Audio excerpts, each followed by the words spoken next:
Les sautes paroles nous guérissent et créent à nous une joie et libère, sont conformes à nous. Éternel Dieu Tout-Puissant, nous te sommes infiniment reconnaissants, Seigneur, pour ce jour, pour ce moment. Seigneur, ta parole nous dit là où deux ou trois sont assemblés en ton nom, tu es parmi eux. Dieu Tout-Puissant, nous nous disposons, Dieu Tout-Puissant, de t'écouter. Laisse que tu prennes place, que tu règnes, que tu prennes le contrôle de toutes choses. Saint-Esprit, viens en aide. Au nom de Jésus, nous avons ainsi prié. Amen. Amen.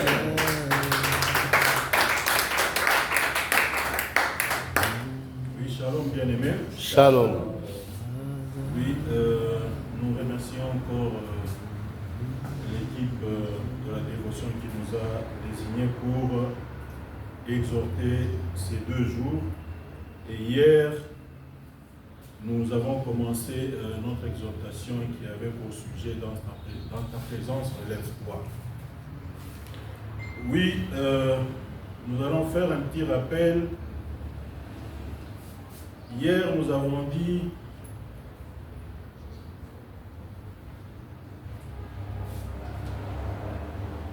toute vie chrétienne authentique doit commencer par une repentance et reconnaître notre Seigneur, reconnaître Jésus comme Seigneur et Sauveur. Nous avons dit que le juste a une promesse par le verset qui nous a inspiré, le verset de Proverbe 24, 16. Nous avons vu qu'il y a 2 parties où dans la première partie on nous parle du juste, dans la deuxième partie on nous parle des méchants. Et hier nous nous sommes plus appesantis sur le juste et nous avons dit un juste doit d'abord commencer par reconnaître un juste et celui qui reconnaît Jésus comme Seigneur et Sauveur, donc avoir une nouvelle naissance. Et le deuxième point, nous avons dit que dans ce passage, il y a une promesse ferme, c'est que le juste se relèvera toujours. Et nous avons aussi dit que Dieu n'a pas voulu que nous puissions, que le juste reste, que chaque enfant de Dieu reste dans le péché. C'est ainsi qu'il a donné cette possibilité-là de toujours nous accorder infiniment son pardon. Et nous avons essayé aussi de retenir quelques points par rapport à la repentance. Donc nous avons dit la repentance comme acte d'humilité, la repentance comme acte de foi, la repentance est une persévérance pour se relever et la repentance est un vecteur de la croissance spirituelle. Amen. Amen. Et nous avons aussi essayé d'expliquer, s'effondrer dans le contexte ici de ce verset. Nous allons lire ce verset que nous avons essayé de mélanger un peu 2 versions. La première partie est, qui est de la parole de vie et la dernière partie qui parle des méchants, nous avons trouvé bon de prendre la partie du semeur. Je lis au nom de Jésus. Celui, donc le juste, celui qui agit bien peut tomber 7 fois. Il se relèvera toujours. Alors que, là c'est la partie maintenant des méchants, la deuxième partie, alors que les méchants s'effondrent dans le malheur. Amen. Amen. Oui.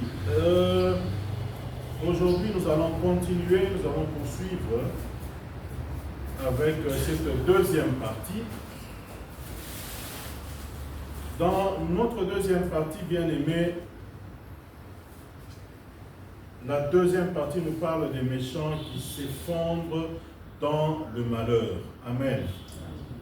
Oui, les méchants, nous allons commencer d'abord par lire dans, prenons nos Bibles dans 1 Jean 1,8. D'ailleurs, c'est une partie que nous avons lue hier. Si nous disons que nous n'avons pas péché, nous nous séduisons nous-mêmes et la vérité n'est point en nous. Oui, bien aimé, cette vérité, cette parole est une vérité qui concerne tout le monde. Donc, il n'y a personne, que ce soit les justes ou d'ailleurs encore plus les méchants, personne ne peut dire qu'il ne pêche pas. Personne ne peut dire qu'il n'a point de péché en lui. Donc, nous sommes tous concernés par cette vérité. Alors, les méchants D'après ce que nous avons pu trouver dans la Bible, les méchants est désigné comme ceux qui vivent en dehors des principes de Dieu, ceux qui s'opposent à la volonté de Dieu ou qui commettent des actes injustes, immoraux ou impies. Les méchants sont ceux qui choisissent délibérément de vivre dans l'injustice, dans l'oppression, dans la rébellion contre Dieu et ses commandements. Les méchants, c'est ceux qui choisissent de vivre dans le péché. Donc, nous disons que les méchants, ce sont des délinquants spirituels.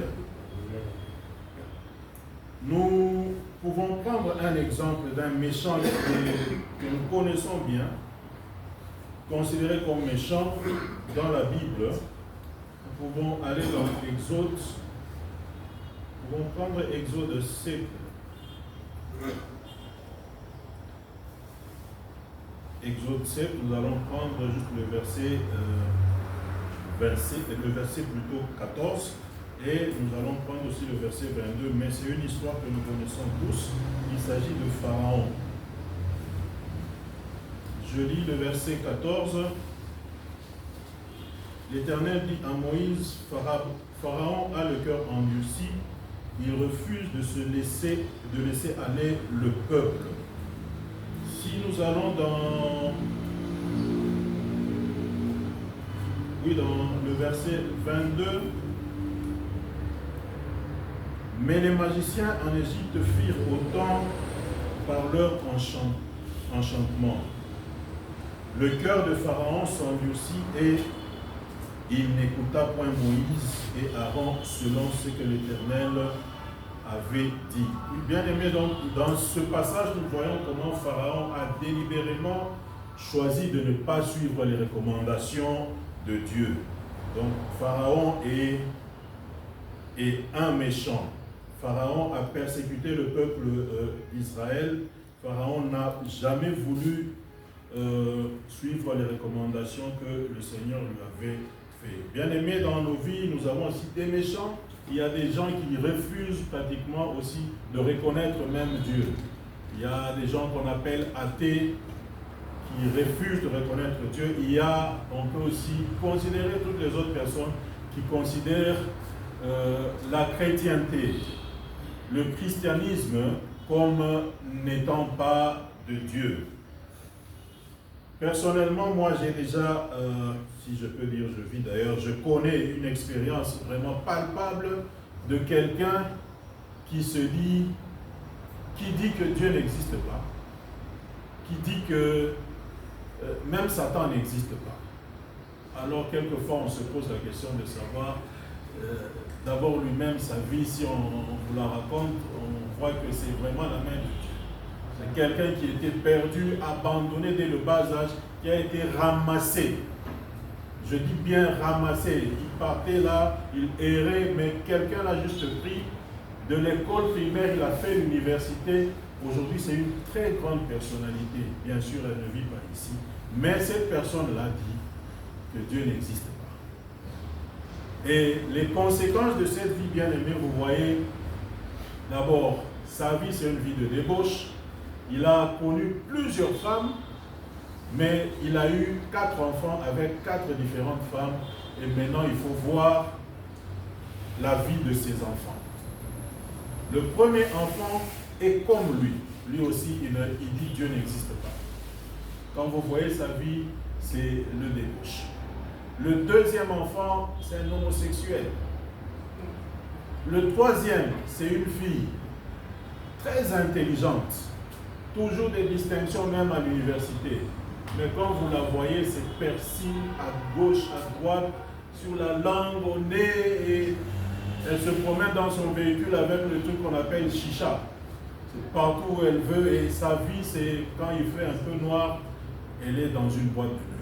Mais quand elle part à l'université, c'est la distinction. Bien aimé, ça c'est les conséquences des péchés qui se transmettent même dans les familles. Oui, alors nous continuons. Les méchants, c'est C'est en toute conscience, bien aimé, qu'ils pêchent. C'est en toute conscience qu'ils sont dans cette situation. Et cette situation, c'est là que nous disons, c'est par leur attitude, c'est par leur péché qui s'effondre, c'est par leur péché, cette situation qu'ils ont déjà acceptée. Une situation où ils sont à l'aise, ils sont confortables, qui demeurent vraiment effondrés, disparaissent, et qui sont comme si des gens qui sont pratiquement anéantis. Nous allons lire dans Matthieu. Oui, nous pouvons prendre Matthieu 15, 7, l'histoire de l'enfant prodige. Je lis au nom de Jésus. Étant entré en lui-même, il se dit, combien de mercenaires chez mon père ont du pain en abondance et moi ici, je meurs de faim. Bien aimé, là, c'est le début déjà du processus de l'opération retour. Il commence à retourner, il commence maintenant à se repentir. C'est lui-même qui prend conscience. Donc de la même manière, tout méchant, on ne peut pas dire qu'ils sont, je ne sais pas, envoûtés, ils ne sont pas conscients de ce qui se passe, comme s'ils sont guidés par un esprit. Oui, ils sont guidés par un esprit, mais ils ont le choix. Ils ont cette conscience. Ils peuvent en eux-mêmes revenir toujours au bon sens, revenir à notre Dieu. Et la Bible dans Éphésiens 5,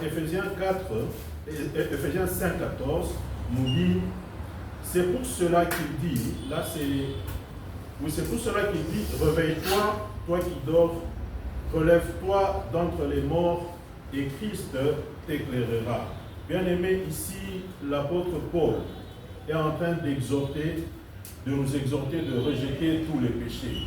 Et lorsque on est dans cette situation, lorsque on est pécheur, on est méchant, on est dans cette situation, on est spirituellement pratiquement mort. On appartient totalement au diable et dans cette situation-là, nous ne pouvons pas être agréables à notre Dieu. Oui, dans ce passage de Paul, Paul nous exhorte bien sûr de rejeter tous les péchés parce qu'ils sont contraires à l'image de toute chrétienté et inappropriés pour un enfant de Dieu. Donc, un enfant de Dieu ne peut pas rester éternellement dans le péché. C'est la raison pour laquelle cette différence que nous avons essayé de dire hier entre le juste et